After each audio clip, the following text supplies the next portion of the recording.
सब भाग गए और ब्रजवासियों ने कपड़े ले लिए, जिसको जो पसंद आया कपड़े तो मिल गए, लेकिन एक समस्या हो गई। सुखदेव भगवान यहाँ कहते हैं कि वो कपड़े उनके थे नहीं, तो वो ऊंचे नीचे हुए फिटिंग के नहीं रहे। सामने एक दर्जी की दुकान थी, कन्हैया ने कहा घबराओ मत, कपड़े में लिए तो फिटिंग भी हो जाएगी, चलो। और दर्जी ने धोबी का हाल दूर से देख ही लिया था, तो खुद ही पहले ही खड़ा हो गया, आइए सरकार आइए, क्या सेवा करूं। सब कारीगरों से कहा काम बंद करो, पहले इनकी फिटिंग करो कपड़ों की। अब बढ़िया वस्त्र पहन के चल दिए। कन्हैया बोलो भैया और काऊ बात की कमी हो तो बता दो। हाँ कन्हैया कपड़े तो मिल गए, एक कमी है क्या, अच्छो थापक हुआ चंदन हो तो माथे पे तो आनंद आ जाता। अब वृंदावन में जाकर देखना ब्रजवासियों को, है ना, और हम लोग भी उनके साथ रहते रहते कथा करते करते वही सीख गए।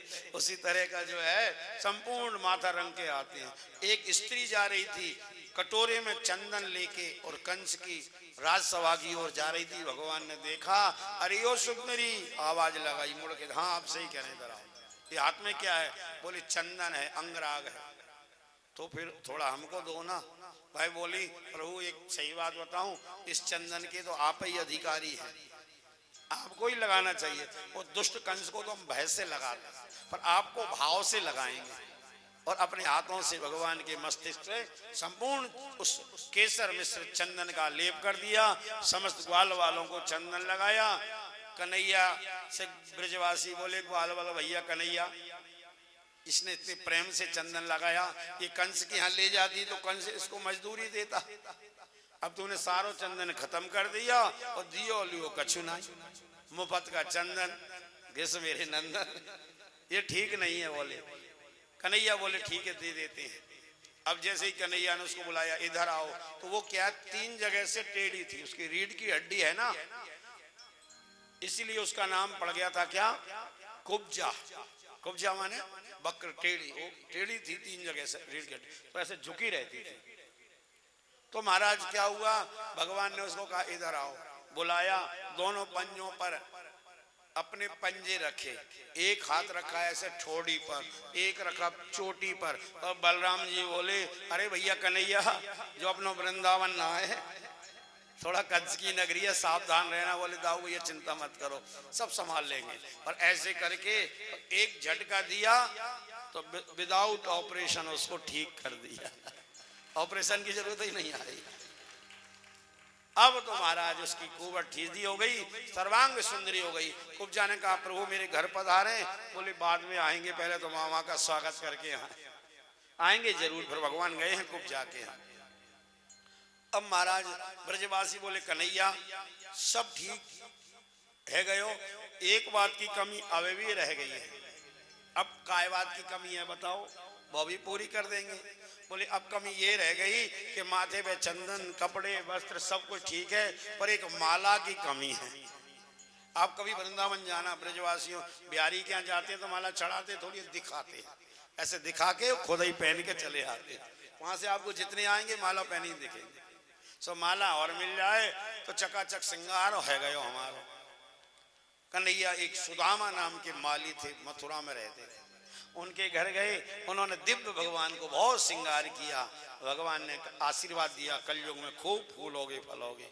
सो भगवान की कृपा है आज देखो। अब महाराज रंग दरबार में कन्हैया पहुंचते हैं, कुबलिया पीड़ हाथी का संहार करते हैं। और यहाँ पर लिखा हुआ है कि जब कन्हैया उस कंस की रंगशाला में गए तो एक चमत्कार हो गया। क्या चमत्कार हुआ आप देखिए। मल्ला नाम समरणाम नरवरा त्रिणाम स्वरो मूर्तिमान गोपानाम स्वजनाम क्षितिभुजाम शास्त्रासु पेत्रो शिशु मृत्युर्भोजपते विराट विदुषा तत्वं परम योगिनां वृष्णीनां परदेवतेति विदितो रंगं गता साग्रजं रंगं गता साग्रजं। सा प्रजा रंगम गतः। ये जो दसम स्कंद 43वां अध्याय है, इसके जो 2 श्लोक हैं ये बहुत मार्मिक। इसमें कहते हैं कि मल्ला नाम शरणाम नरवरा, भगवान श्री कृष्ण एक हैं, लेकिन दृष्टि अनेक होने के कारण भगवान के रूप भी वहां पर अनेक हो गए। जो मल्ल माने पहलवान थे, उनको भगवान बहुत बड़े बड़े पहलवान दिखाई दे रहे हैं। स्त्रियों को कामदेव के समान सुंदर दिख रहे हैं, गोप जनों को स्वजन लग रहे हैं। सुपुत्रो शिशु, वसुदेव देवी की को शिशु छोटा सा बालक दिख रहा है, नन्हा सा, अभी नवजात। मृत्युर भोजपति, भोजपति कंस को कन्हैया ऐसे दिख रहे हैं साक्षात मौत ही चली आ रही हो मेरी, मृत्यु भोजपति। तत्वम परम योगी नाम, योगियों को वह परम तत्व के रूप में दिख रहे हैं और सबको अलग अलग भाव में दिख रहे हैं। और हमने आपसे एक वादा किया था कि मानस का प्रसंग भी जोड़ते चलेंगे, तो इस कथा भागवत की से मानस को जोड़िए। रामचरितमानस का एक प्रसंग है, जब राम जी जनक की सभा में गए, कृष्ण यहाँ आए हैं, तो जो श्लोक सुखदेव जी ने कहा है, इसी का ट्रांसलेशन गोस्वामी बाबा ने जनक की सभा में राम जी के लिए कहा है। क्या कहा? जाकी रही भावना जैसी, जाकी रही भावना जैसी, प्रभु मूर्ति देखी तिन तैसी, प्रभु मूर्ति देखी तिन तैसी। अर्थात जिसकी जैसी अंतःकरण की भावना थी, उसको भगवान वैसे ही दिखाई दिए दोनों जगह। अब महाराज कंस ने सल तोसल मुस्तक चाणूर को भेज दिया, जाओ इन बच्चों पर आक्रमण करो। सल तोसल ने जाकर रास्ता रोक लिया, पहले हमसे भिड़ो, बाद में महाराज कंस तक पहुंच पाओगे। कन्हैया बड़े भोलेपन से बोले, भैया कहाँ तुम पहाड़ जैसे राक्षस और हम छोटे छोटे बच्चे, तुमसे कहाँ भिड़ सकते हैं। चाणू बोला, ज्यादा बातें मत बनाओ, ना बालो न किशोरस्तम बलश्च बलिनाम्बरः, तुम बच्चे नहीं हो, तुम बलवानों के बलवान हो। लीलेभ्यो हतोये न, तुमने खेल खेल में हमारे कितने साथियों को मारा, हमको सब पता है, अब ज्यादा बातें मत करो। बलराम जी बोले, कन्हैया इनसे बातों से काम नहीं चलेगा। कुछ लोग होते हैं जो बातों से मान जाते हैं, और कुछ ऐसे हैं जो बातों से कभी मानते ही फिर उनके लिए लातों का प्रयोग करना पड़ता है। और कहावत आपने सुनी होगी, बड़ी प्रसिद्ध है कि लातों के भूत बातों से कभी नहीं मानते हैं। तो भैया ये लातों के भूत हैं। बलराम बोले कि नहीं, इनसे बातें मत करो, इनको तो अपना पराक्रम दिखाओ। और खेल खेल में ही कंस वो चाणूर और मुष्टिक को भगवान ने उद्धार कर दिया। कंस के मंच पर चढ़ गई, चोटी पकड़ के नीचे पटक लिया, और पटकते ही उसके प्राण पखेरु उड़ गए और उसका घसीटने लगे चारों ओर, और कन्हैया की जय जयकार होने लगी। कंस मर्दन भगवान की जय हो, कंस मर्दन भगवान की जय हो। देवता फूल बरसाने लगे, पुष्पों की वर्षा करके बाजे बजा रहे हैं, नगाड़े बजाकर जय जयकार हो रही है। वसुदेव सुतम देवम कंस चाणूरमर्दनम देवकी परमानंदम कृष्णम वन्दे जगद्गुरुम्। भगवान कंस चाणूर का मर्दन किए, अपने नाना उग्रसेन को जेल से मुक्त कराए, उनको राजगद्दी पे बिठाया, खुद विद्या पढ़ने के लिए मध्य प्रदेश चले गए। भगवान की शिक्षा दीक्षा कहाँ हुई है? एमपी में। कौन से शहर में? उज्जैन में। उस समय उसको बोलते थे अवंतिका नगरी। आज की जो उज्जैन है वो प्राचीन अवंतिका नगरी थी। अवंतिकापुरी में भगवान गए और संदीपनी ऋषि के आश्रम में जाके और 64 दिन में 64 विद्याएं सांगोपांग प्राप्त करके अपने गुरुदेव से बोले महाराज दक्षिणा ले लो, आपने मेरे को शिक्षा दी है तो गुरु दक्षिणा देना शिष्य का कर्तव्य है। गुरुजी बोले बेटा मेरे को तो नहीं चाहिए दक्षिणा, पार ब्रह्म परमेश्वर परमात्मा परात्पर ब्रह्म मेरे यहाँ शिष्य बन के आ गया, इससे बड़ी दक्षिणा और क्या हो। पर एक है, कुछ देना चाहते तो तुम्हारी गुरु माता कुछ बोलना चाहती। कन्हैया बोलो बोलो माता जी क्या चाहिए। महाराज गुरु माता ने कहा हमारा एक ही बेटा था, समुद्र में नहाने गया था, आज तक लौट के नहीं आया। शंकासुर नाम का राक्षस उसका अपहरण करके ले गया है। भगवान समुद्र में जाते हैं, शंकासुर का वध करते हैं और गुरु पुत्र मिहानीतम निज कर्म निबंधनम, उनको वहां से अपने गुरु पुत्र को लेके आए और ला करके गुरु दक्षिणा में वो मृत पुत्र को जीवित करके दे दिए। अब कन्हैया अवंतिकापुरी से वापस मथुरा आ गए विद्या अध्ययन करके। वो बहुत थोड़े समय में गुरु गृह गए पढ़न यदुराई, अल्पकाल विद्या सब पाई। थोड़े समय में आज भगवान अब अवंतिकापुरी से मथुरा वापस आ रहे हैं। देवकी अम्बा को पता चला मेरा बेटा इतने दिनों बाद आ रहा है। देवकी मैया ने तरह तरह का व्यंजन बनाया। जब गोविंद भोजन के लिए बैठे और थाली सामने आई और थाली में भगवान ने व्यंजनों के साथ सुंदर ताजा निकला हुआ माखन, उस पर मिश्री पड़ी हुई जब देखी और उस पर जैसी दृष्टि गई भगवान की आंखों से सज्जनों आंसू। गोविंद रोते हुए बोले मां देवकी से, मां मैं जब तक मथुरा में रहूंगा तब तक मैं आपसे कहता हूं, हाथ जोड़ के निवेदन है मेरी थाली में कभी माखन मिश्री मत। अरे बेटा तेरे को तो माखन मिश्री बहुत पसंद था, मैंने सुना है तू यशोदा के यहाँ ब्रज में चुरा चुरा के खाता था। हाँ मां तुमने सही सुना है, माखन पसंद है, चुरा के खाता था। फिर बेटा इस तरह क्यों रो रहा है कि माखन तू क्यों हटा रहा है थाली से। कन्हैया बोले माँ जब मैं ये माखन को देखता हूं तो मेरे को यशोदा मैया की याद, मेरे को मेरी गोपियों की याद आ जाती। और मैंने जो कंस का वध किया है ना, अभी मैं ब्रज जा नहीं सकता, उनके पास याद आ रही है तो उनको भी यहाँ नहीं बुला सकता, क्योंकि ये कंस का वध किया है, इसका ससुर जरासंध चैन से नहीं बैठेगा, जरूर मेरे ऊपर आक्रमण करेगा, षड्यंत्र करेगा। और मैं अगर उनके पास जाऊंगा तो मेरे भोले वाले ब्रजवासी भी जरासंध के प्रकोप का भाजन बनेंगे।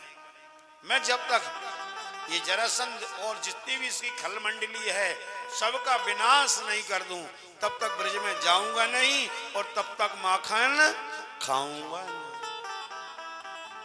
अब तो महाराज अपने प्रिय मित्र सखा उद्धव को बुलाया और देखा प्रेम का परिचय देखो। इधर गोविंद के आंखों में आंसू आए तो उधर सखियों के साथ राधा रानी भी आज बड़ी व्याकुल है, क्योंकि आप किसी को सच्चे हृदय से याद करो तो आपको भी कोई जरूर करो। आज सखियों के साथ गोपियों के साथ राधा रानी ने फूल चुने, उसमें एक माला बनाई, पत्ते का दोना बनाया और दोना ले जाकर यमुना जी में प्रवाहित कर दिया और हाथ जोड़ के कहा यमुना महारानी मेरा अगर सच्चा स्नेह मेरे प्रियतम कन्हैया से है तो ये माला उन तक पहुंचा। गोविंद यमुना में स्नान करने गए उद्धव के साथ, जाके उन्हें जैसी डुबकी लगाई और योग संस्कार देखिए वो वृंदावन से दोना बहता बहता मथुरा आ गया और डुबकी लगाते ही कन्हैया ऊपर आए, उनके सर से टकरा के दोना उलट गया और माला गोविंद के गले में आ गई। देवता फूल बरसा। माला को देख के गोविंद फिर रोने लगे। उद्धव ने कहा ये बार बार तुम्हारे आंखों में आंसू, आप तो ब्रह्म है, परमात्मा है, भगवान है, भगवान भी कभी रोता है, सर्वंतर्यामी है, आप तो सब कुछ जानने वाले। कन्हैया बोले उद्धव ये तुम्हारे ब्रह्म ज्ञान की बात है, सब ठीक है, पर ये आंसू हमारे नहीं। हमारी आंख से निकल रहे हैं पर हैं हमारी गोपियों के। तो कहा उद्धव ने मोहन से, कहा उद्धव ने मोहन से कि मैं जाऊंगा वृंदावन और मैं जाके देखूंगा कैसा है कठिन प्रेम का बंधन। मैं जाऊंगा, मैं उनको समझाऊंगा, मैं ज्ञानी बृहस्पति का शिष्य हूं। कहा उद्धव ने मोहन से मैं जाऊंगा वृंदावन, मैं जाकर देखूंगा कैसा है कठिन प्रेम का बंधन। और चले मथुरा से उद्धव वृंदावन निकट आया, वहीं से प्रेम ने अपना अनोखा रंग दिखलाया। बिटप झुक झुक कर, डालियां झुक रही हैं, बिटप झुक झुक कर लगे उद्धव को समझाने। बिटप झुक झुक कर कहते हैं इधर आओ, इधर आओ। पपीहा पूछता है पी पी, पपीहा बोल रहा है ना, ऐसा ही बोलता है। बिटप झुक झुक कर कहते हैं इधर आओ, इधर आओ। और पपीहा पूछता है पी पी, प्रियतम कहाँ है, यह तो बतलाओ। लगे झाड़ों में कांटों में उद्धव के वस्त्र उलझकर समझाने।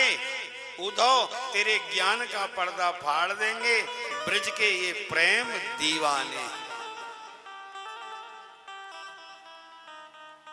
नदी यमुना की धार शब्द हरि हरि का गाती थी, भ्रमर गुंजार से बस आवाज यही आती थी, है प्रेम जगत में सार और कोई सार नहीं।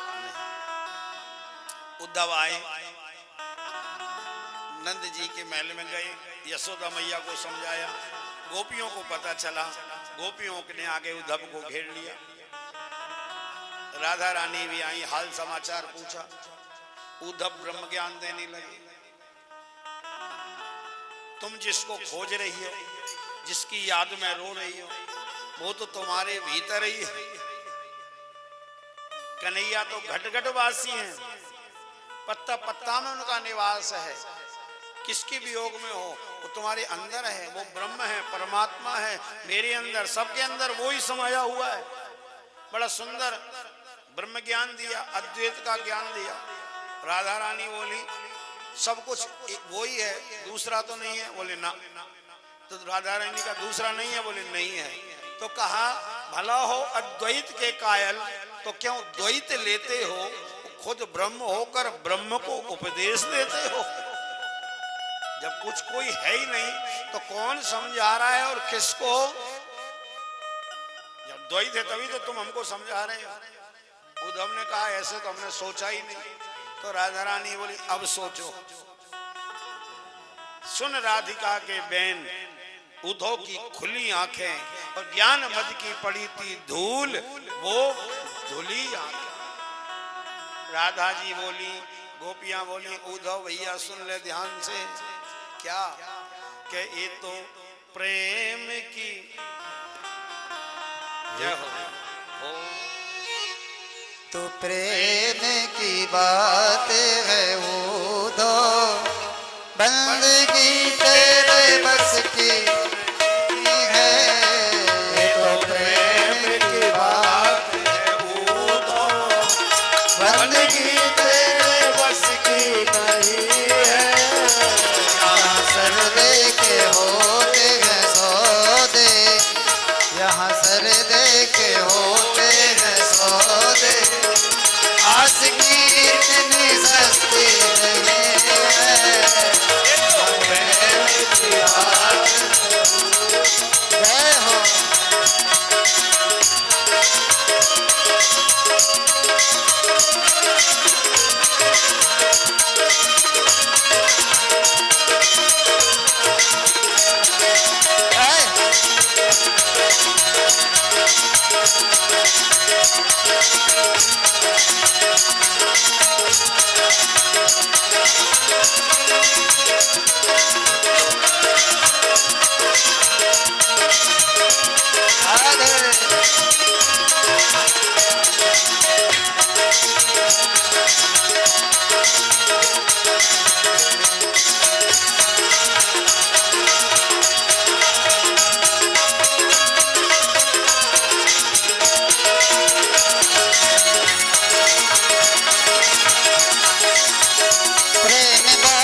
पूजा जय हो।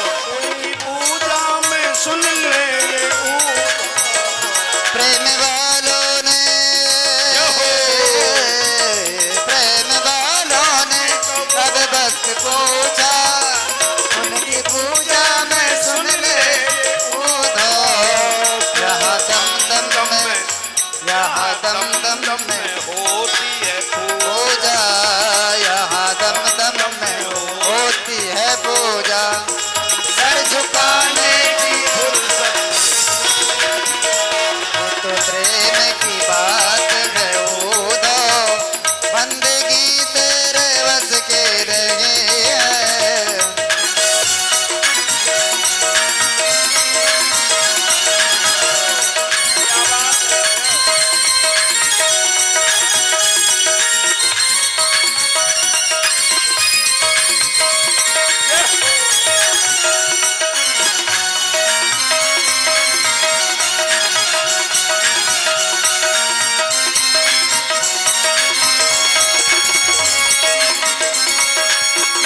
जो असल में है मस्ती में डूबे उन परवाह का जिंदगी जो असल में है मस्ती में डूबे जय हो। उन्हें क्या परवाह जिंदगी जो असल में मस्ती में डूबे उन परवाह क्या जिंदगी की जो उतरती है चढ़ती है मस्ती जो उतरती है चढ़ती है मस्ती वो हकीकत में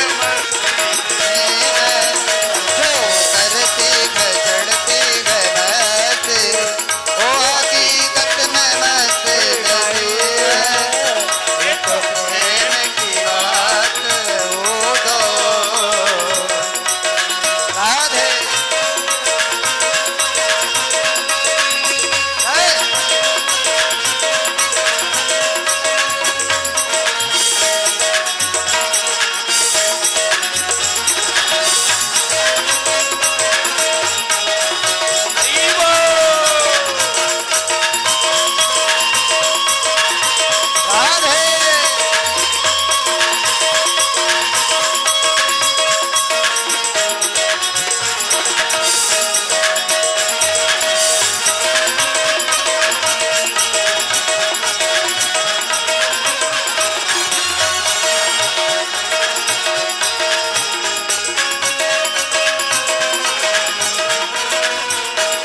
जिसकी नजरों में है श्याम प्यारे नजरों में है श्याम प्यारे वो तो रहते हैं जग से न्यारे जिसकी नजरों में श्याम प्यारे हो तो रहते हैं जग से प्यारे जिसकी नजरों में है श्याम प्यारे वो तो रहते हैं जग से न्यारे जिसकी नजरों में है श्याम प्यारे वो तो रहते हैं जग से प्यारे जिनकी नजरों में मोहन समाया जिनकी नजरों में मोहन समाया वो नजर फिर तरसती नहीं है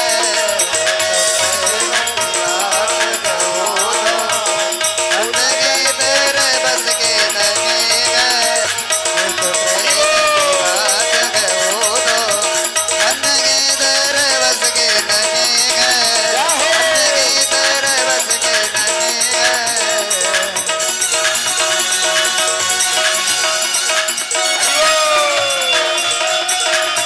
राधे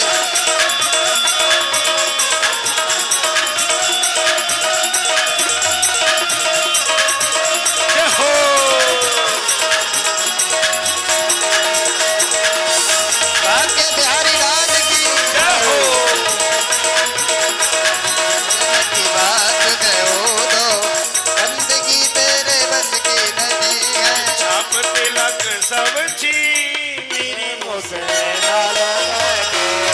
तिलक सब छीन मेरे मोसरे राम लाए मंगवारी कर दी नैना मिलाए के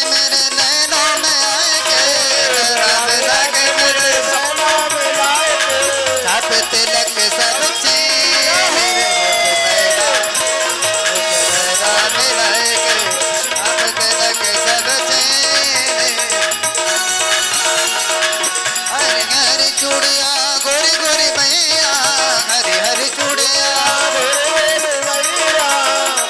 गोरी गोरी भैया गोरी गोरी भैया हरी हरी चूड़िया गोरी गोरी भैया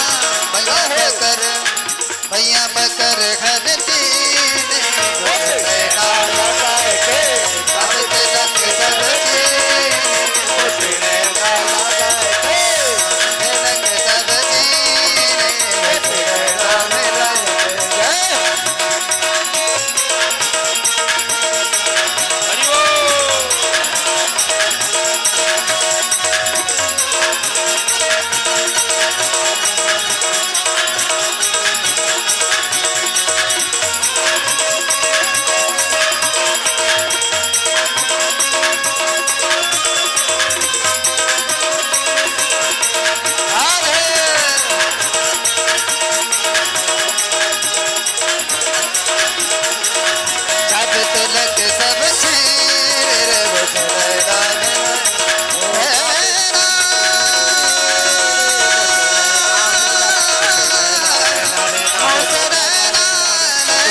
से उद्धव गए थे समझाने 2 दिन के लिए, और ऐसा वर्णन आता है कि 6 महीने तक रहे वृंदावन में,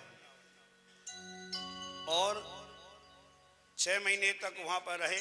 और जिस जगह उद्धव और गोपियों का संवाद हुआ, सज्जनों गए तो थे वो ज्ञान की चद्दर लेकर के, पर गोपियों ने अपने प्रेम का ऐसा डंडा चलाया तो चद्दर को उस प्रेम के डंडे से मार मार के गूदड़ी बना दी। प्रेम की चादर की क्या बना दी? गूदड़ी। तो उस जगह का नाम हो गया, आज भी वृंदावन में आप जाएं जहां गोपी उद्धव संवाद हुआ है ना, उस जगह को बोलते हैं ज्ञान गूदड़ी। हाजी शास्त्री जी है कि नहीं जगह? कहां पर है? परिक्रमा में सुदामा कुटी के पास में आज भी है, बोले परिक्रमा मार्ग में ज्ञान गूदड़ी है ना। दूसरी एक और बात है कि गोपियां और मैया ब्रजवासी इतना कन्हैया की याद में इतना रोए कि उनके आंसू धरती में समा गए, और आज भी उस एरिया में आप बोरिंग करेंगे तो खारा ही पानी निकलेगा। बोले वो आंसू जो है वो जल में समाहित हो चुके हैं। अब महाराज इधर क्या हुआ? अस्ति प्राप्तिश्च कंसस्य मायसौ भर्तर्षव मृते भर्तरि दुखार्ते ये तूष्म पितुर्ग्रहण। कंस की 2 रानियां थी, एक का नाम था अस्ति और एक का नाम था प्राप्ति। अब देखिए इसको आध्यात्म रूप में अगर आप लें तो ये कंस कौन है? कंस है लोभ। जो लोभ की प्रवृत्ति होती है ना व्यक्ति की, वही कंस है बोले। और कंस की भी 2 रानियां थी और लोभी की भी 2 ही प्रवृत्ति होती है, अस्ति और प्राप्ति। देखो नाम भी कितने हैं। अस्ति माने होता है संस्कृत में, अस्ति माने है, और प्राप्ति माने और हो जाए, प्राप्त हो जाए।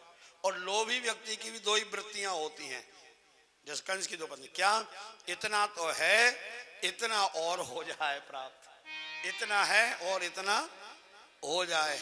लोभी व्यक्ति को कभी भी जो है उससे संतोष नहीं होता, कितना ही आ जाए पर उसको संतोष नहीं रहता। एक संत कहते थे कि जो 10, 20, 50 भय। अब देखो ये जो इच्छा है ना एक साथ नहीं बढ़ती। किसी भी भिखारी को किसी भी मंदिर के वह सिग्नल पे खड़ा हुआ कहीं भी आपको मांगते हुए ये नहीं देखा होगा। आज तक इतने लोग बैठे हैं, कोई बताए खड़ा होकर कि नहीं महाराज जी ये आपकी बात हम काट देते हैं कि बाबूजी 2000 का नोट दे जाइए। किसी भिखारी ने डायरेक्ट आपसे 2000 का नोट मांगा क्या? कितने मांगते हैं? 1 रुपये, 2 रुपये, 10 रुपये, 20, 50, भोजन करना है 10-20 ऐसा तो बोल देते, पर वो इतना नहीं। क्यों? कि जो ये चाह है, इच्छा है ना, वो एक साथ नहीं बढ़ती। और वो भिखारियों वाली हमारी भी यही स्थिति है। मंदिर के बाहर बैठे रहते हैं लोअर क्लास के भिखारी, और मंदिर के अंदर हाई क्लास वाले होते हैं। वो 1-1, 2-2 रुपये मांगते हैं और भगवान से मांगते हैं फैक्ट्री चला दो, इतना दे दो, ये कर दो, वो कर दो, ऐसा व्यापार में फायदा करा दो। तो हम भी वो मांग ही रहे हैं भगवान से, वो भी मांग रहे हैं। पर कितना है, वो थोड़े से लोअर वाले हैं, हम लोग स्टैंडर्ड के भिखारी हैं। अस्तु। तो कहने का भाव है कि वो संत ने बहुत मार्मिक बात कही है सज्जन। वो कहते हैं इच्छा एक साथ नहीं बढ़ती है। 10 मिल जाएंगे तो 10 वाले को 20 की इच्छा होती है, 20 वाले को। अब देखना क्या क्रम है। जो 10, 20, 50 वहे, 100 होए 1000 तो लाख मंगेगी, कोटि अरब खरब भये तो पृथ्वीपति होने की चाह जगेगी। स्वर्ग पाताल को राज मिले, तृष्णा अग की कभी न भगेगी, सुंदर एक संतोष बिना, 60 तेरी तो भूख कभी न बुझेगी। अगर जीवन में चाहते हो कि हम सुकून से रहें, शांति से रहें, तो प्राप्त को पर्याप्त समझो। ये नहीं कहते हैं कि जो है उसको लौटा दो, लेकिन इस मंत्र को याद कर लो। क्या? प्राप्त को पर्याप्त। समझे कि नहीं बात? जो है उसी में संतोष, प्राप्त को पर्याप्त। और नहीं तो ये चाय कहां से कहां ले जाती है। चाय आनों से पैसों में आती रही। चाय मन इच्छा है ना, पहले आना दो आना की, फिर पैसे की। चाहे आनों से पैसों में आती रही, चाहे पैसों से रुपया बनाती रही, फिर चाहे रुपयों से कोठी चुनाती रही, फिर चाहे कोठी में मोटर मंगाती रही, फिर चाहे मोटर से होटल में जाती रही। अरे चाहे क्या क्या ना करती कराती रही। चाहे पाली जिन्होंने वो पीले हुए, चाहे छोड़ी जिन्होंने वो रसीले हुए। चाहे छोड़ी जिन्होंने वो रसीले, वो रस से भर जाती है जिनकी इच्छाएं भर जाती हैं, और जो इच्छा पाल लेते हैं वो पीले पड़ जाते हैं। और आगे सुनो, चाहे पाली जिन्होंने वो पीले हुए, चाहे छोड़ी जिन्होंने वो रसीले हुए, और चाहे धन से लगी तो जी जरा हो गया। चाहे धन से लगी जी जरा हो गया, और चाहे हरि से लगी तो जी हराव हो गया। चाहे हरि से लगी जी हरा हो गया, और चाहे हरि की हमेशा हमें चाहिए। हमको एक ही चाय होना चाहिए कि भगवान मिले, शांति मिले, सुकून मिले, और कुछ मिले या न मिले पर सुख शांति रहे। चाहे धन से लगी जी जरा हो गया, चाहे हरि से लगी तो जी हरा हो गया, और चाहे हरि की हमेशा हमें चाहिए। और अगर हरि हमको चाहने लगे तो भला दुनिया में फिर हमको और क्या चाहिए। हरि जिनको चाहने लगे उसको फिर क्या चाहिए। सज्जनों, ये जरासंध के पास पहुंची दोनों। जरासंध की बेटी थी अस्थि प्राप्ति, कंस जरासंध का दामाद था। अब पता चला मेरे दामाद को उस ग्वाले ने मार दिया, तो 17 अक्षौणी सेना लेके आक्रमण कर दिया। 17 बार आक्रमण किया। कन्हैया और बलराम जी ने डट के जरासंध का मुकाबला। 18वीं बार क्या हुआ, जरासंध ने सोचा ये ऐसे नहीं काबू में आएगा, इसकी कमजोर नस क्या है, बोले गऊ और ब्राह्मण। तो इस बार ब्राह्मणों से कहा पंडित जी एक अनुष्ठान करो मेरे नाम का। ठीक है महाराज, संकल्प करो। बोले संकल्प ये है कि मैं जा रहा हूँ मथुरा और विजयी होके आऊं, ऐसा संकल्प पढ़ो, आशीर्वाद दो। और एक बात और है, अगर विजय होकर नहीं आया ना तो दक्षिणा वक्षिणा तो नहीं मिलेगी, जेल और मिलेगी, सबको जेल में डाल दूंगा। अब ब्राह्मण बेचारे भयभीत हो गए। कन्हैया ने कहा चिंता मत करो, मैं तुम्हारी रक्षा के लिए खुद हारने को तैयार हूं, पर अपने भक्तों पर संकट नहीं आने दूंगा। बलराम जी से कहा भैया इस बार जरासंध आ रहा है और ऐसा कुचक रचा है कि हमको भागना पड़ेगा। अरे भागेंगे तो हम रणछोड़ कहलाएंगे, पीठ दिखाने। बोले हम कुछ भी कहलाएं पर हमारे भक्तों पर आंच नहीं आए। विश्वकर्मा जी को बुलाया, विश्वकर्मा जी आए, हाँ भाई क्या बात है वहां सरकार? बोले जाओ रातों रात सुबह तक तो एक समुद्र के बीच में सुंदर दुर्ग बन जाना चाहिए सोने का, वो भी चारों ओर से सुरक्षित किला बना दो, स्वर्ण का दुर्ग बना के तैयार करो, रातों रात सुबह हम परिवार सहित वहां आ रहे हैं। विश्वकर्मा जी ने कहा जी सरकार। गए क्षण मात्र में रातों रात सुंदर दुर्ग का निर्माण कर दिया। उस दुर्ग का निर्माण हुआ सोने का, समुद्र के बीच में। उसका क्या नाम हुआ? द्वारिका। बोलिए द्वारकाधीश भगवान की जय। भगवान मथुरा से द्वारका गए, द्वारकाधीश कहलाए। वहां पर भी एक काल यवन नाम का एक राक्षस ने पीछा नहीं छोड़ा। भगवान ने राजा मुचकुंद के द्वारा उसको मरवाया। मुचकुंद सो रहे थे गुफा में, भगवान भागते गए गुफा में जाके छिप गए, अपना पीतांबर मुचकुंद को उड़ा दिया।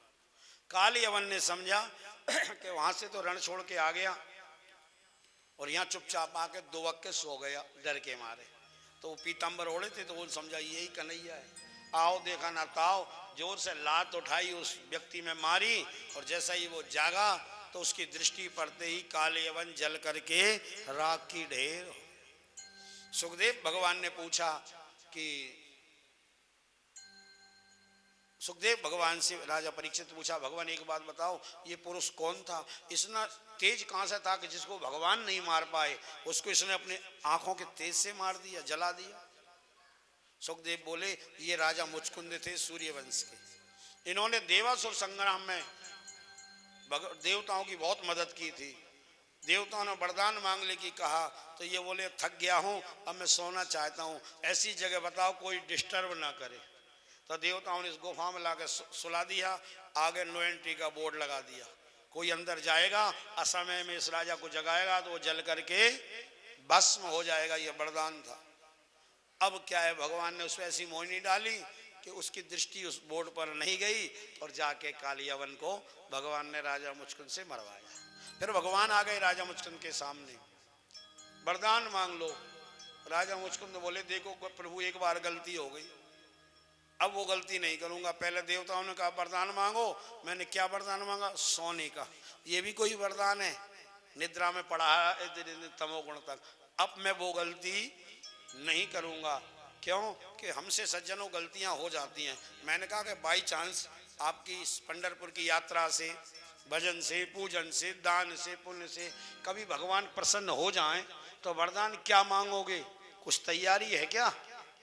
तैयारी करके रखो पहले से ही कि क्या मांगना है, बिल्कुल अलर्ट रहो। अचानक भी जाए तो कोई बात नहीं, और नई तैयारी होगी तो फिर तो क्या होगा।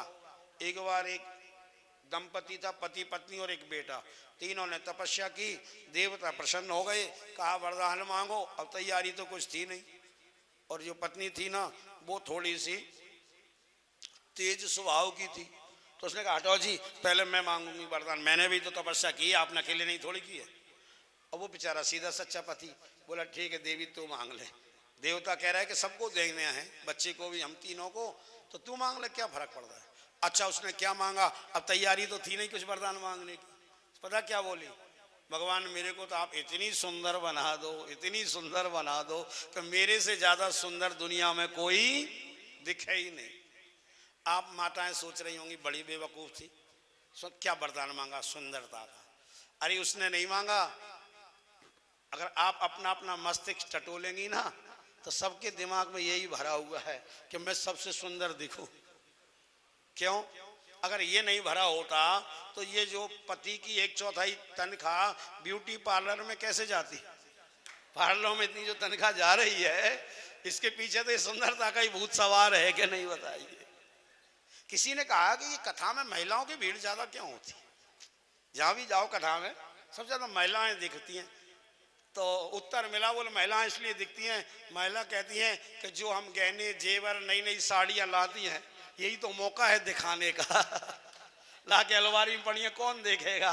बोले सच धज के जाएंगे तो सबको दिखाई देगी। इसलिए आपको भी माता जी, पंडित जी आप ऐसी बात कर रहे हो, बिल्कुल सत्य है। एक संत से मैंने कहानी सुनी थी, माता बहनों की प्रवृत्ति होती है दिखाने की। एक माता ने सोने के बाजूबंद बनवाए, कोई जमाने में चलते थे, आजकल तो कम हो गया रिवाज। आप लोगों ने पहनी है क्या माता बहनों? यहाँ पहनते थे इस बाजू, है ना, सोने के बाजूबंद बनवाए। अब क्या हुआ, वो बाजूबंद पहन के और बाहर निकली, दिखाने के लिए किसी ने पूछा ही नहीं।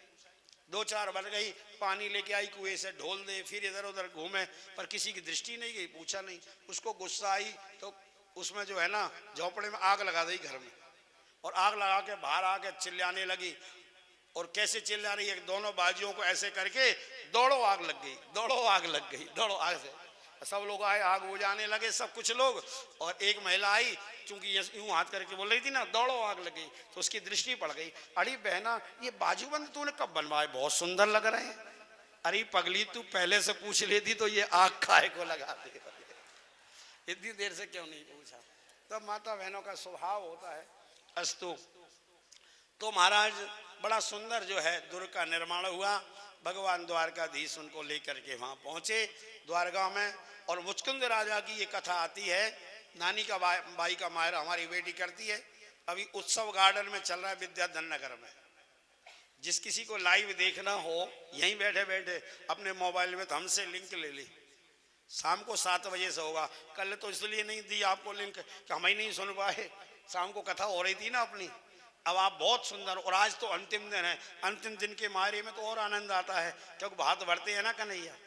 लाइव आ रहा है यूट्यूब चैनल पे, बस कुछ नहीं, आपको व्हाट्सएप पे लिंक भेजेंगे, आप उस पर क्लिक करोगे, उस पर आ जाएगा पूरा चैनल। उसका बेटी का अपना चैनल है, नीति पथ नाम से, सर्च भी कर सकते हो, कोई सर्च ना करे तो हमसे लिंक ले ले। तो शाम को हम लोग मायरा देखेंगे। तो मायरे में ये मुचकुंद की कथा आती है कि जो नरसिंह मेहता है ना, वो पूर्व जन्म में राजा मुचकुंद ही थे।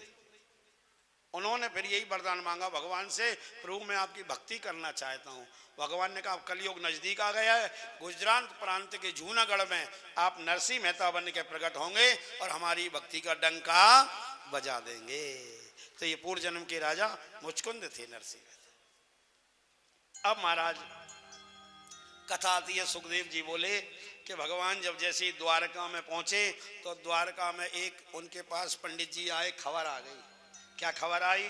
बोले राजा भीष्म जो है, राजा आसीद भीष्म को नाम विदर्भा पतिर महान तस्य पंचा भवन पुत्रा कन्नई काचा बरानना। एक सुंदर उनके कन्या थी, 5 पुत्र थे। भीष्मक नाम के राजा, विदर्भ देश के राजधानी थी कुंडनपुर। शिशुपाल से जो है रुक्मणी का विवाह हो गया, वो सगाई हो गई। उनका जो भाई था वो भगवान कृष्ण से बैर करता था। शिशुपाल दंतवक्र जरासंध आदि खल मंडली का सदस्य था। रुक्मणी को पता चला कि दुष्ट शिशुपाल मेरे को ब्याहने आ रहा है, एक पत्र लिख करके द्वारकाधीश को भेज दिया। ब्राह्मण पत्र लेके आए। उस पत्र में क्या लिखा था कि श्रुत्वा गुणान भुवन सुंदर श्रवणताम ते, मैंने सुना है आप त्रिभुवन सुंदर हैं, कमनीय हैं, आप आओ और मेरा जो है यहाँ से हरण करके ले जाओ और द्वारका में ही पानी ग्रहण कराना। दुष्ट शिशुपाल मेरे को ब्याहने आ रहा है, अगर आप नहीं आए तो मैं जहर खा के मर जाऊंगी, लेकिन शिशुपाल से विवाह नहीं। हमारे यहाँ गौरी पूजन का विधान है, तो गौरी पूजन के लिए मैं जब आऊँ तो वहीं बाग से बगीचा में, शहर के बाहर बगीचा है, वहाँ गौरी का मंदिर है, वहीं से मेरे को ले जाओ। अब रुक्मणी जी आ रही हैं गौरी पूजन को, और साथ साथ में उनकी सखियां हैं। तो क्या गा रही हैं, आप रुक्मणी जी के मन के भाव समझिए जब तक रुक्मणी आएंगी। और रुक्मणी जी कृष्ण के लिए कुर्सियां लगाने की व्यवस्था करवा दो। आओ मेरी सखियों मुझे, तो बाद में, ये तो द्वारका में जाकर गाया है, क्योंकि अब वहाँ उनकी कोई सखी सहेली थी नहीं द्वारका में, और अपहरण करके भगवान ले गए थे, न वो तैयार हुई थी। तो वहाँ उन्होंने कहा कि आओ और मेरे हाथों में मेहंदी लगाओ। ये तो कहाँ की बात है रमाशंकर जी, कहाँ की है? द्वारका की है। और अभी रुक्मणी कहाँ पर है? कुंडनपुर में है। कुंडनपुर में तो द्वारकाधीश से ये कह रही हैं कि मोए बिन ब्याही ले जाए कहते यो मुरली पारे से मोए बिन ब्याही ले जाए कहती जो वंशी मारे से मोए बिन ब्याही ले जाए।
दर्शन मह पाऊं, देवी दर्शन मह पाओगे, देवी दर्शन मह पाऊंगी, देवी दर्शन मह पाओगे। मोए बाहें पकड़ ले जाए ले जाए कहियो मुरली वारे मेरे बाह पकड़ ले जाए,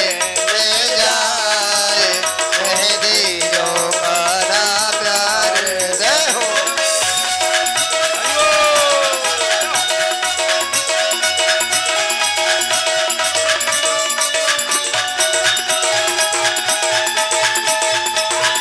राधे राधे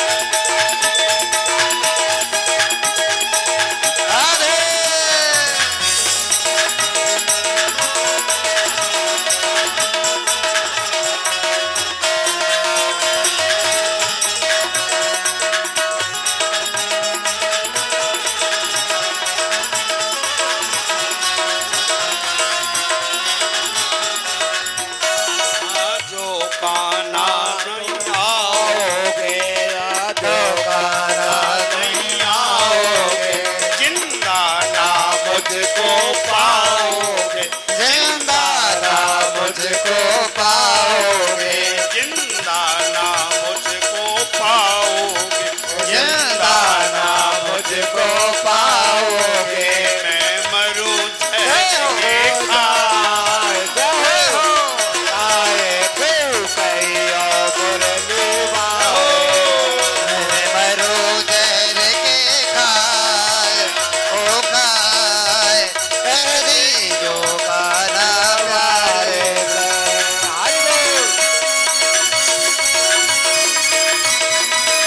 हरि बोल।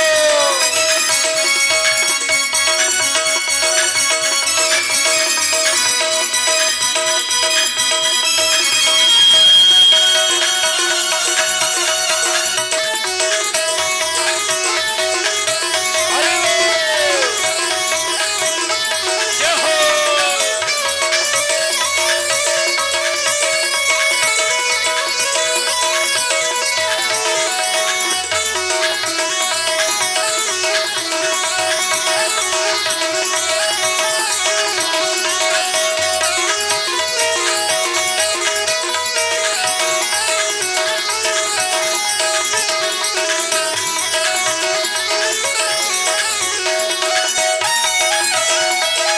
जय हो।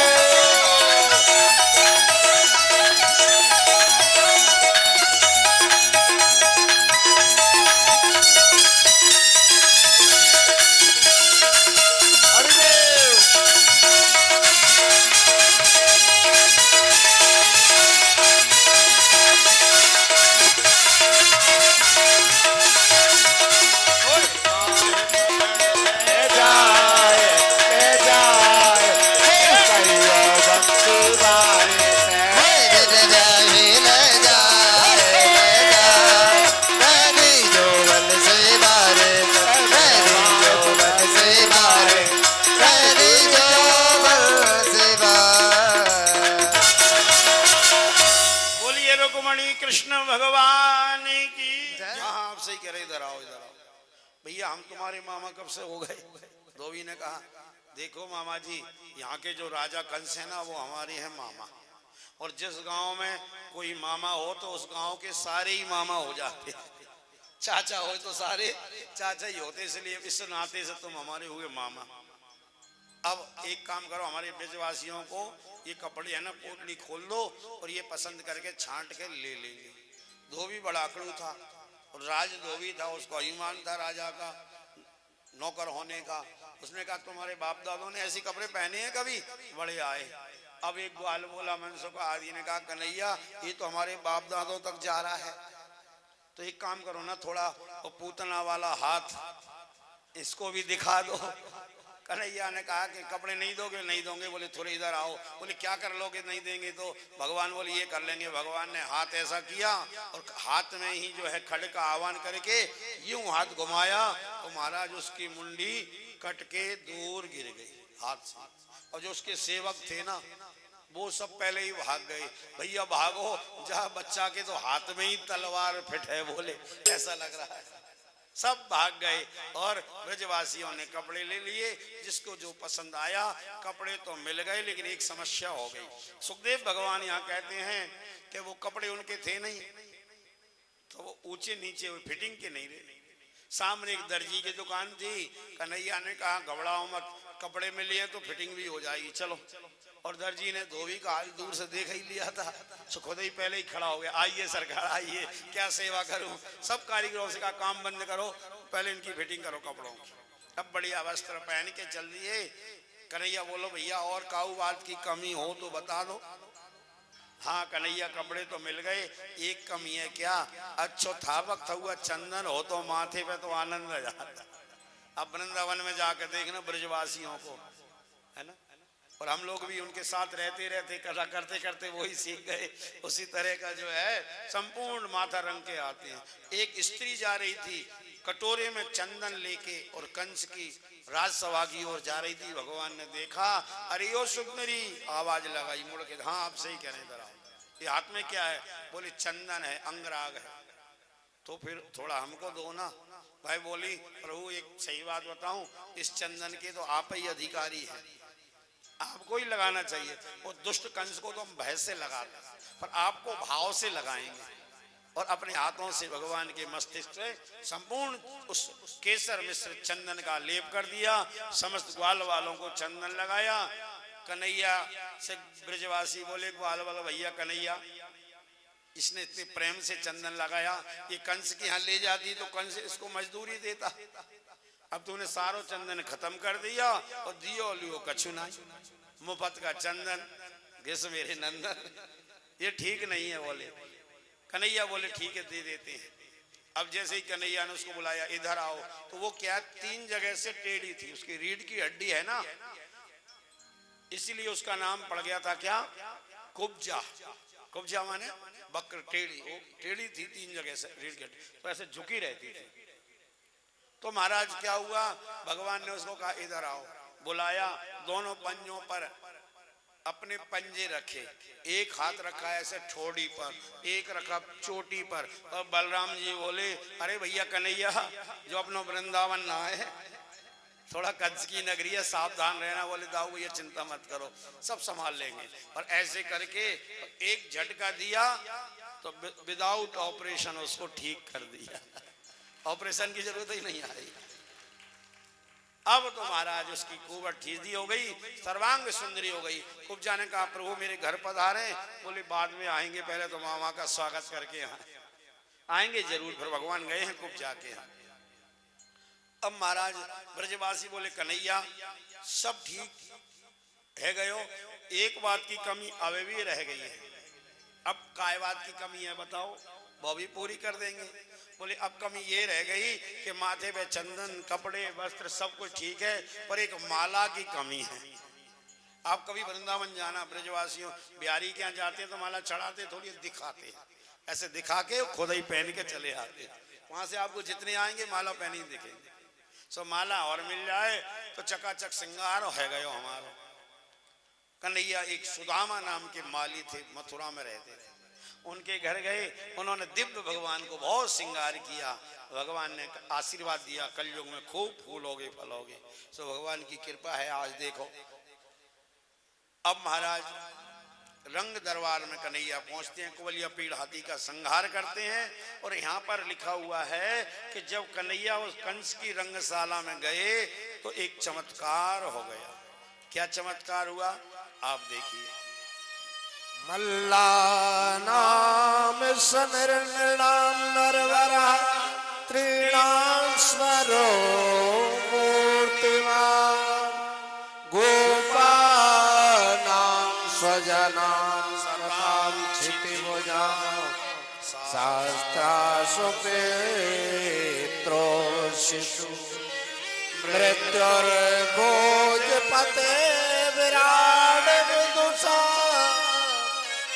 त्वं परम योगिनां वृष्णीनां परदेवतेति विदितो रंगं गता साग्रजा रंगं गता साग्रजा। सा अग्रजः रंगम गतः। ये जो दसम स्कंद 43वां अध्याय है, इसके जो 2 श्लोक हैं ये बहुत मार्मिक। इसमें कहते हैं कि मल्लानाम शरणाम नरवरः,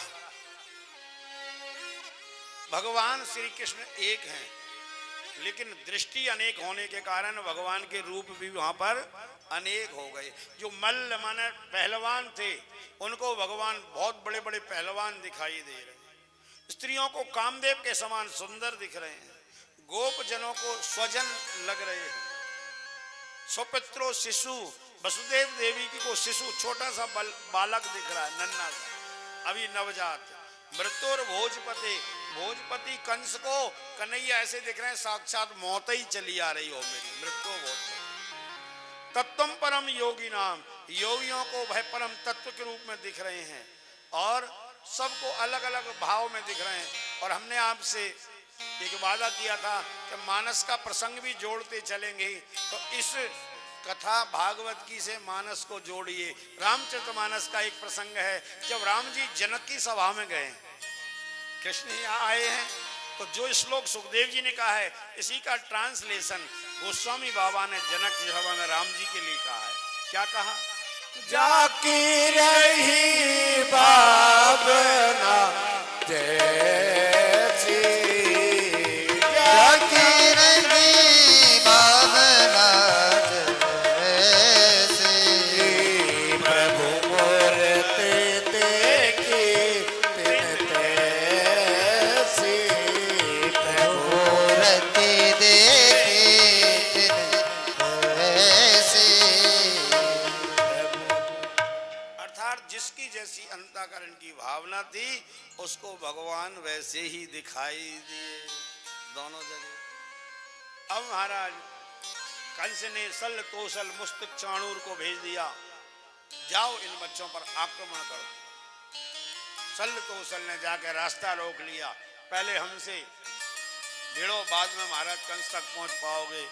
कन्हैया बड़े भोलेपन से बोले, भैया कहाँ तुम पहाड़ जैसे राक्षस और हम छोटे छोटे बच्चे, तुमसे कहाँ भिड़ सकते हैं।